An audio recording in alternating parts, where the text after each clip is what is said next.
খেলার আর মাত্র 8 মিনিট বাকি আছে।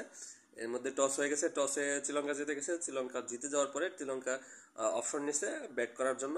গতবার তারা মনে করছিল যে হেরে গেছে, হ্যাঁ, ফিল্ডিং নিয়ে হেরে করছে, এখন তারা এই জন্য ব্যাটিং নিচ্ছে। তো খেলা দেখেন মজুর সাথে। আর আজকে সাইফুদ্দিন রে নেয় নাই, সাইফুদ্দিন না নেওয়ার কারণটা আমি বুঝলাম না। সাইফুদ্দিন মনে হয় অসুস্থ, সেই কারণে মেহেদী হাসানকে নেওয়া হয়েছে। মেহেদী হাসান অলরাউন্ডার একটা ভালো প্লেয়ার, দেখা যাক তার কাছ থেকে আজকে কিছু আশা করা যায় কিনা, এবং তিনি ভালো ব্রেক থ্রু দিতে পারে। যাই হোক, খেলা শুরু হবে কিছুক্ষণের মধ্যে। আমরা আশা করি এবার মোলানা আসলেই কাপটা নিয়ে যাব ইনশাল্লাহ। আশা করি বাংলাদেশ 170-এর মধ্যে ওদেরকে প্যাকেজ করে দিবে। 170-এর মধ্যে প্যাকেজ করে দিতে পারলে খুব একটা খারাপ হবে তা না, ভালোই হবে। তবে আসুন খেলা দেখি সবাই মজুর সাথে। মজু খানের খেলা দেখেন।